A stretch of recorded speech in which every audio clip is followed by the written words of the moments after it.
এই মুহূর্তে সরাসরি দিল্লির ছবি দেখাচ্ছি আপনাদের। দিল্লিতে বাংলাদেশ হাই কমিশনের সামনের ছবিটা দেখাচ্ছি, যেখানে রীতিমতো উত্তেজনা।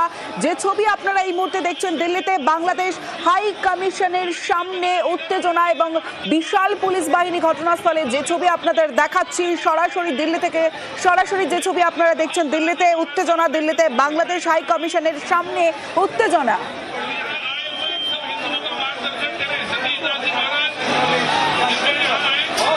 বাংলাদেশে হিন্দু যুবককে খুনের প্রতিবাদ, আর সেই প্রতিবাদে দিল্লিতে বাংলাদেশ হাই কমিশনের সামনে উত্তেজনা।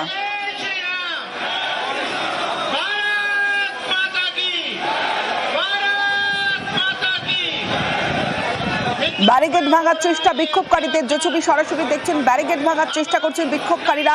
দিল্লিতে বাংলাদেশ হাই কমিশনের সামনে উত্তেজনা এবং সেই উত্তেজনা সরাসরি দেখাচ্ছি। ব্যারিকেড ভাঙার চেষ্টা বিক্ষোভকারীদের এবং এই বিক্ষোভ থেকেই স্লোগান তুলছেন বিক্ষোভকারীরা। ব্যারিকেড ভাঙার চেষ্টা করছেন বিক্ষোভকারীরা, যেখানে স্লোগানিং করা হচ্ছে। যে ছবি আপনারা সরাসরি এই মুহূর্তে দেখাচ্ছেন, নিউজ 18 বাংলায় যারা চোখ রেখেছেন তারা সরাসরি দিল্লি থেকে সরাসরি এই মুহূর্তে দেখাচ্ছে।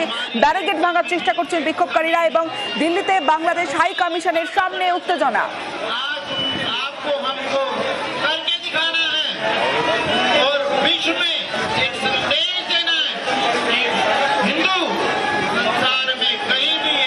হাই কমিশনের সামনে পুলিশ ব্যারিকেড দিয়ে রাখে, কিন্তু বিক্ষোভকারী যারা প্রচুর বিক্ষোভকারী এবং শয়ে শয়ে বিক্ষোভকারীরা তারা ব্যারিকেড ভাঙার চেষ্টা করেন। রীতিমতো উত্তেজনা পরিস্থিতি। দিল্লি থেকে সরাসরি আপনাদের দেখাচ্ছে দিল্লিতে বাংলাদেশ হাই কমিশনের সামনের ছবিটা এই মুহূর্তে দেখছেন। বাংলাদেশ হাই কমিশনের সামনে রীতিমতো উত্তেজনা।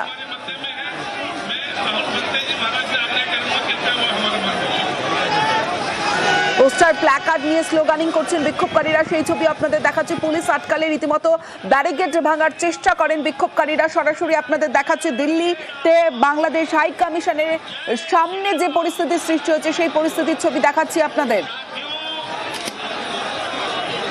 পোস্টার প্ল্যাকার্ড নিয়ে বিক্ষোভে সামিল শয়ে শয়ে মানুষ এবং সেই ছবি বিক্ষোভকারীরা তারা স্লোগানিং করছেন এবং ব্যারিকেড ভাঙার চেষ্টা বিক্ষোভকারীদের। দিল্লিতে বাংলাদেশ হাই কমিশনের সামনে উত্তেজনা এবং সেই উত্তেজনার ছবি আপনাদের দেখাচ্ছি। ব্যারিকেড ভাঙার চেষ্টা বিক্ষোভকারীদের, সরাসরি সেই ছবি আপনারা দেখছেন। প্রচুর পুলিশ মোতায়েন করা হয়েছে। প্ল্যাকার্ড পোস্টার নিয়ে বিক্ষোভ দেখাচ্ছেন বিক্ষোভকারীরা এবং স্লোগানিং করছেন বিক্ষোভকারীরা।